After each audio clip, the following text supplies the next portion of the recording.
The only people who don't want to disclose the truth are people with something to hide.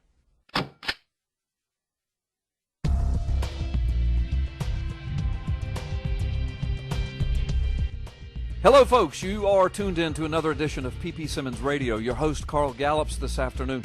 My special guest this afternoon is Mike Zullo, the lead investigator of the Sheriff Arpaio cold case posse Obama fraud case. Mike Zullo, welcome to P.P. Simmons Radio. Thanks for joining us today. Carl, how are you? Good to talk to you today. Doing great. God bless you. Listen, let's move this along. We've got a lot of things that have been happening. We've got some forward progress, some forward movement. Tell the folks about tell them what you can. I know in some cases you can't give names yet, and in other cases you can. But just in the last day or two and in the last week or so, we've moved this closer and closer, or you have moved it closer and closer to a potential congressional investigation. Tell the folks about that. Yeah, Carl, I think you and I spoke, and over the 4th of July holiday weekend, I was asked to go back to D.C. and met with some, let's be honest about it. I met with some Congress people, and there is interest in moving this forward. And as this starts to unfold now, we are getting inquiries from people that not necessarily are involved in Congress, but have some very, very tight political affiliations. And the interest we're getting now are from some very prominent people. If I gave the names, everybody would recognize those names. I'm not going to do that, obviously. But they're asking to be briefed, and they're asking, what can we do to help? So this process is moving forward. It's moving along. From my perspective, it's moving quite rapidly. I know from your listeners, because you've been on this for 6 years, it seems like an eternity.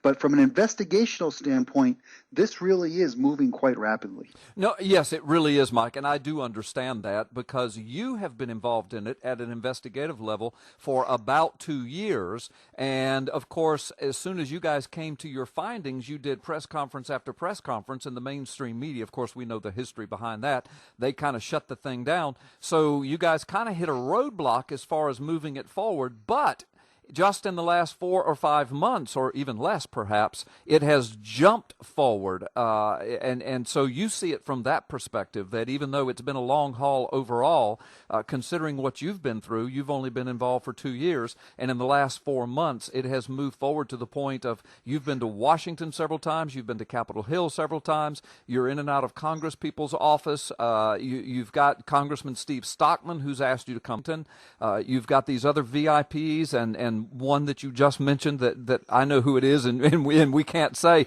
but just a huge VIP who has inroads into the White House as well as Congressional Hill. So, I mean, really, there has been some huge forward movement, right? There really has been, and it's happening in such a way now. It's coming from unexpected places, and that's actually intriguing to me. I mean, it's coming in now. The requests are being made to us. We're not going out there and soliciting them.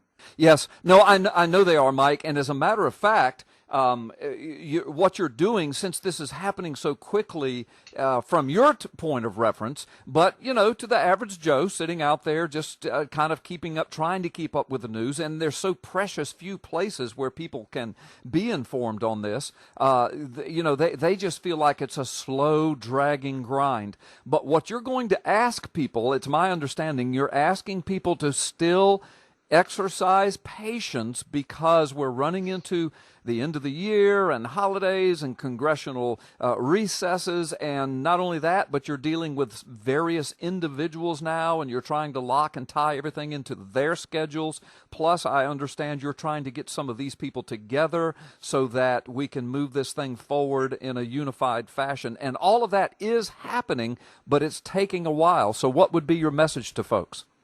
Well, just what you said, just exercise a little patience and understand that now we get involved in scheduling conflicts, scheduling difficulties. People that we're talking to have very, very limited discretionary time, if you will. And we are trying to accommodate that. I mean, if any indication, leaving 4th of July, weekend on a spur of the moment to get back to Washington, I'm trying to make it happen as fast as we can make it happen, Carl. Right. I know you are, and I will join with you and ask people to be patient. I know that if you and I could make it happen in the next couple of days, if we could snap our fingers and make that happen, we would. But we've got to work through the process. We're connecting with people who can make something happen, and we just simply have to abide by their schedules, and that's what's happening. So anyway, thank you for that. But let me move this along. So why why in the world, Mike Zullo, does the man in the White House, the commander in chief, the man who purports to be president, the man who has the title of POTUS, P-O-T-U-S, President of the United States, what is he doing in possession of a 100% criminally verified forged document as his only identifying document? You know, if I could answer that question, I'd probably get my own television show, Carl.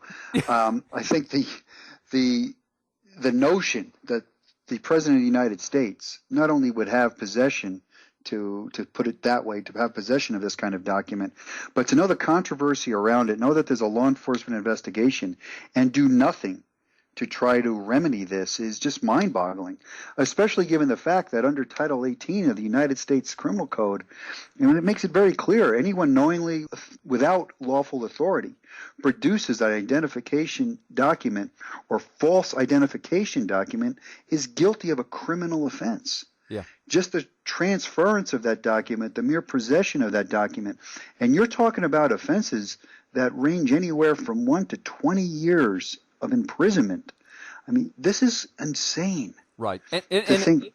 And it truly is a criminal matter. I mean, this is not just some little birther matter of people sitting around wondering where he was born. I mean, you know, we may get to the bottom of that one day, but the bottom line is what you're dealing with is a criminal matter of a forged and fabricated document in the possession of the president who has proffered it to the world as his identifying document.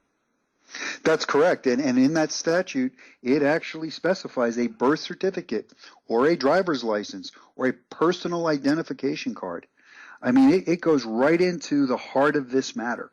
And to have a document like that, to proffer a document like that, and not seek to remedy a document like that, I mean, look, let's face it, there's a conspiracy here now. This is no longer a theory. And the fact is going to be somebody created it for this purpose, this intent, and they delivered it to the White House, and the president is calling it his. Right. Absolutely. All right. Well, listen, I did an interview this last week, and I was talking with a host on the West Coast. She's a syndicated talk show host, and I brought up a scenario that basically freaked her out, and I know her audience as well.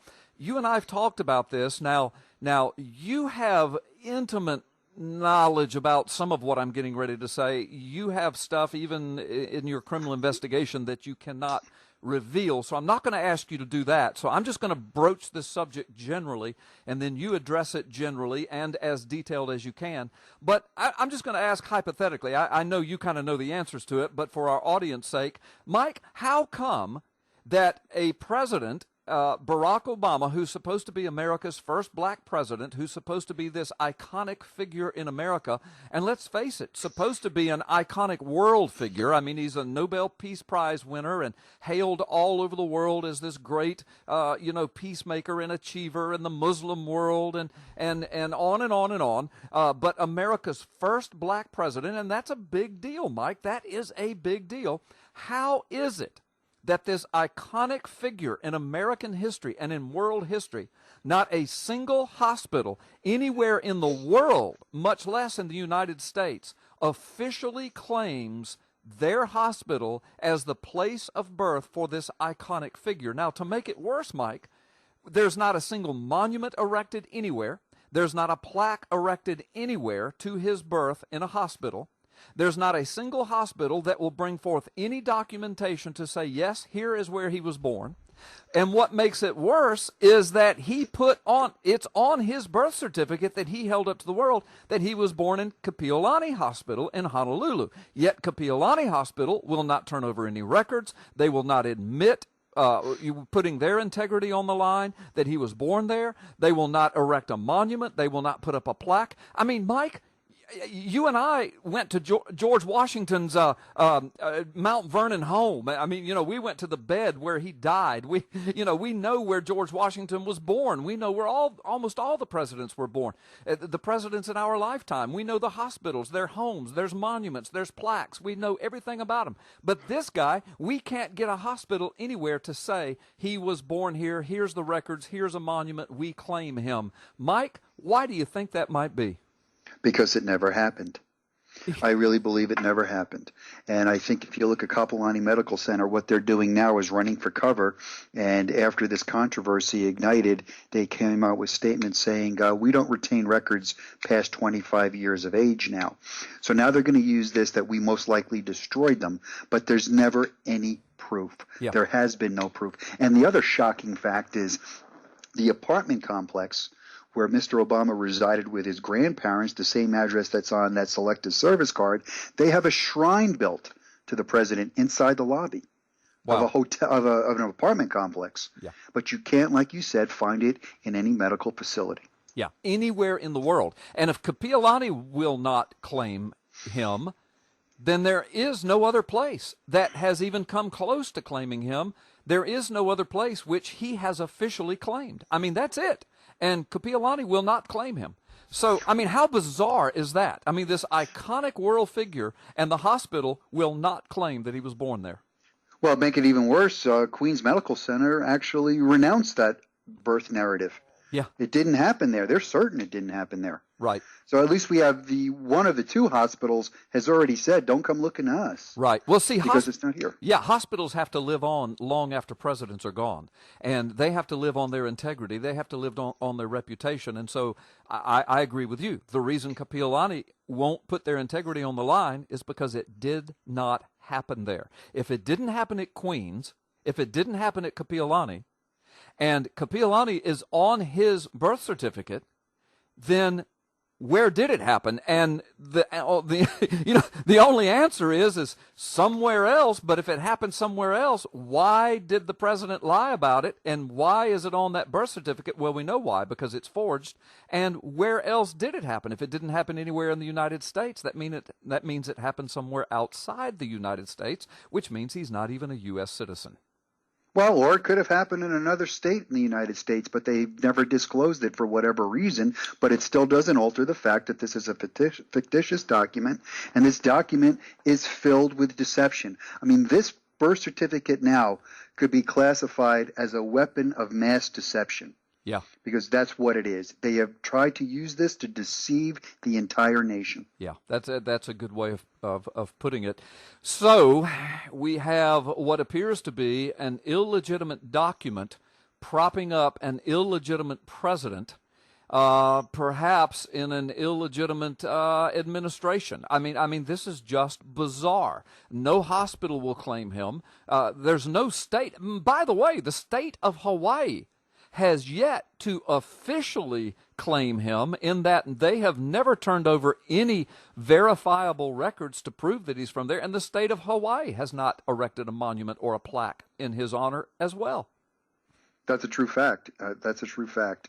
And like I said earlier in a lot of other interviews, I believe the state of Hawaii is in this up to their eyeballs. Yeah, it looks like it. Listen, we've only got a minute. Tell folks how they can donate to the Cold Case Posse, because this is all taxpayer free. I mean, this is all done on donations, and we're getting so closer than ever. Tell folks how they can donate.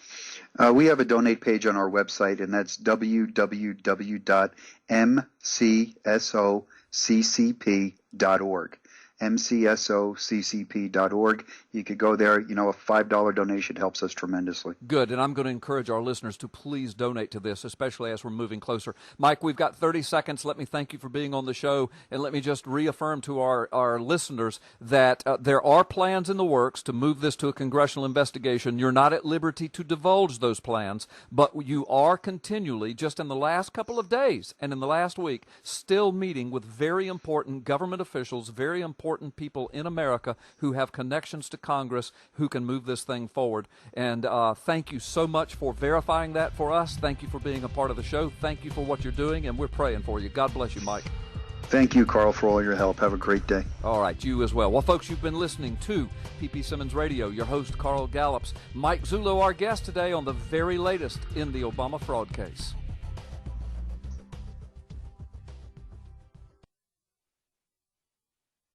The only people who don't want to disclose the truth are people with something to hide.